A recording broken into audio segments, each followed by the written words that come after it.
Olá pessoal, tudo bem? Eu sou o professor Antony Tessari. Sejam todos muito bem-vindos a mais um encontro da disciplina de História da Fotografia.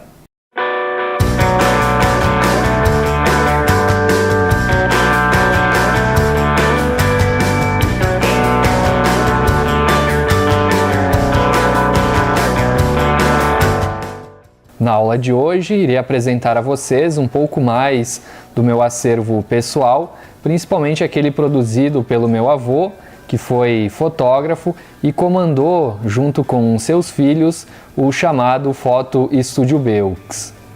Antes disso, gostaria de apresentar para vocês um pouquinho desta câmera fotográfica que eu tenho aqui em minhas mãos, uma Brownie Junior 620, produzida pela Kodak na década de 1930.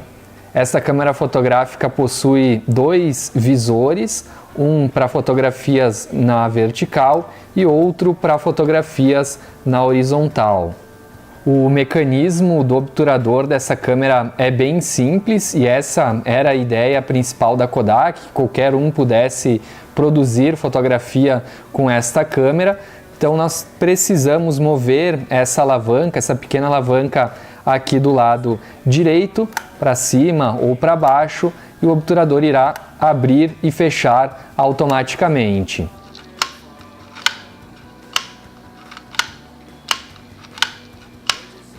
Também é possível fazer o controle manual do obturador, basta nós puxarmos esta outra alavanca aqui no lado direito, então nós podemos controlar o tempo de exposição.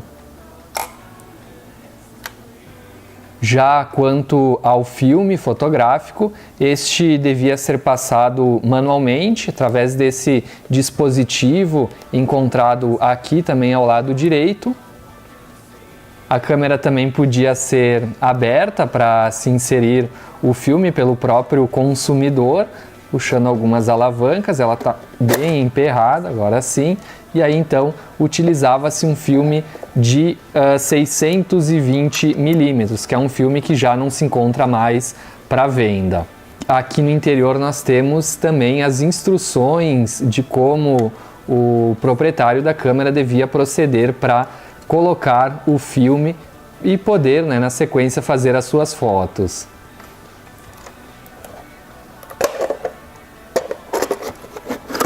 Passando agora para o acervo propriamente, eu começo apresentando para vocês este suporte que no conteúdo da aula vocês puderam ver que surgiu na década de 1870, que é o chamado negativo de vidro. Este tipo de suporte, para o caso do Brasil, ele será utilizado pelo menos até a década de 1940, que inclusive é o período dos negativos que eu tenho aqui para mostrar para vocês. A maioria destes são no tamanho aproximado 13 por 18 centímetros, que eram os mais comuns naquele período, embora pudessem haver placas maiores, de 20, 25 centímetros e até mesmo de 30 por 40 centímetros. Eu tenho aqui também alguns negativos menores, esses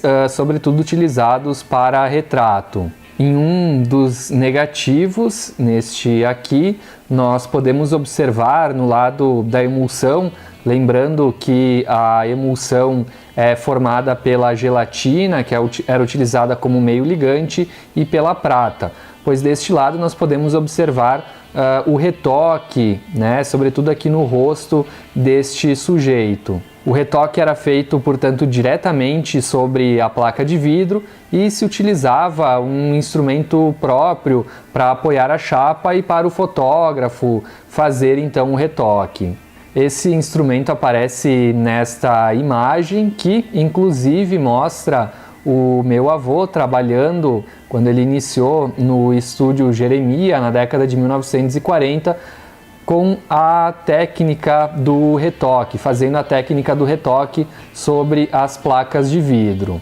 o negativo era passado para positivo ou através da técnica do contato e mais tarde também a partir da técnica e da utilização da ampliação.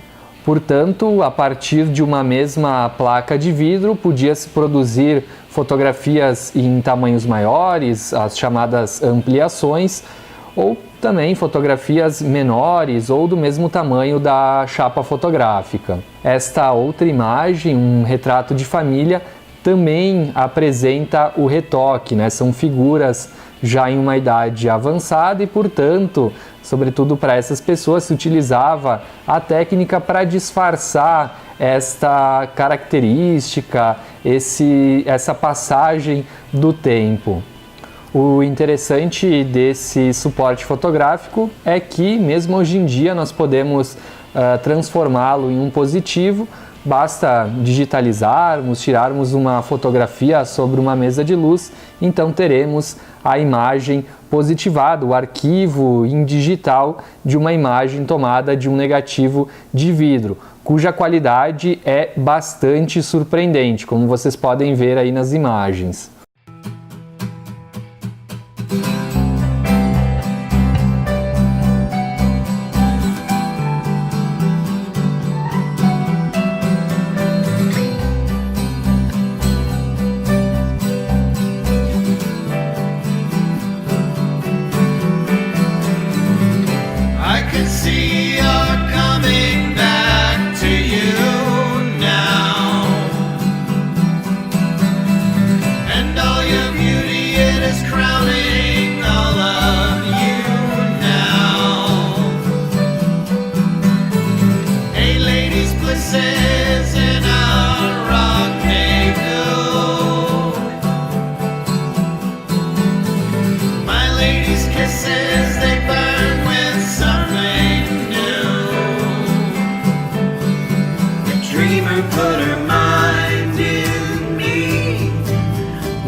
Depois dos negativos de vidro, que eram frágeis e pesados, surgiram os negativos em películas plásticas, como estes que eu tenho aqui.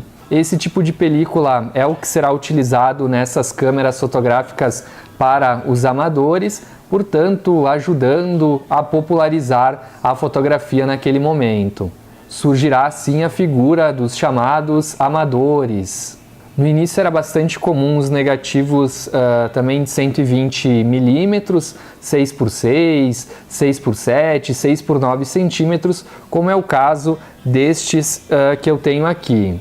Também era possível realizar a técnica do retoque sobre o negativo, o que acontecia utilizando-se do mesmo instrumento visto anteriormente ou com a ajuda de uma mesa de luz.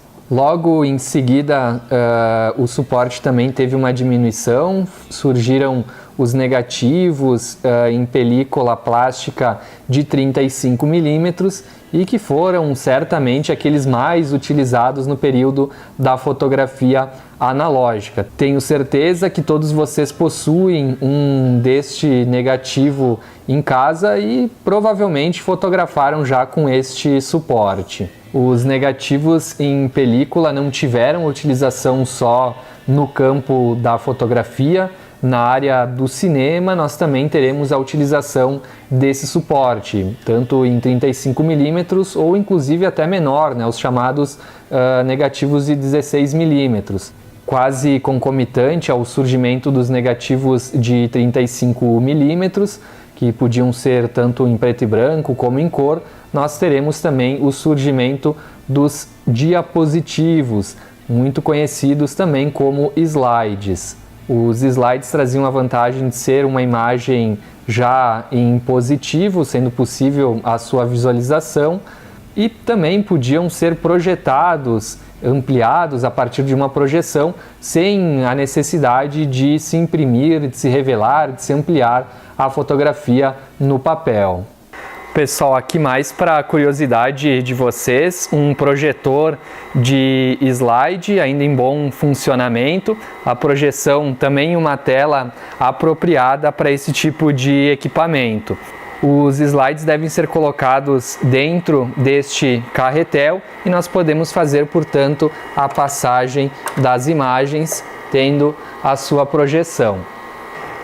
O equipamento ainda tinha um controle que era com um cabo, parecendo mais um controle de videogame Atari, no qual era possível fazer o foco da imagem, focar a imagem, e também um botão aqui mais central que era possível passar para a próxima imagem. Vou fazer isso de forma manual aqui no equipamento.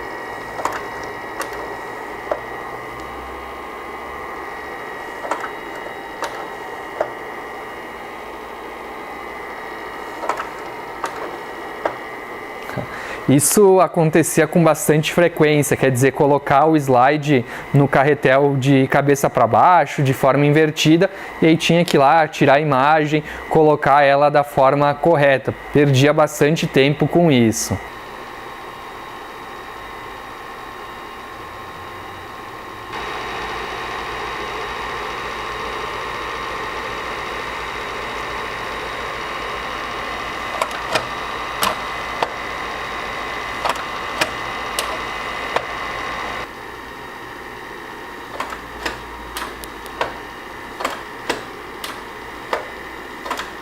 Bom, pessoal, por hoje era isso. Espero que tenham gostado mais uma vez de conhecer um pouco mais sobre o meu acervo, que está relacionado aos conteúdos que nós estamos vendo em aula.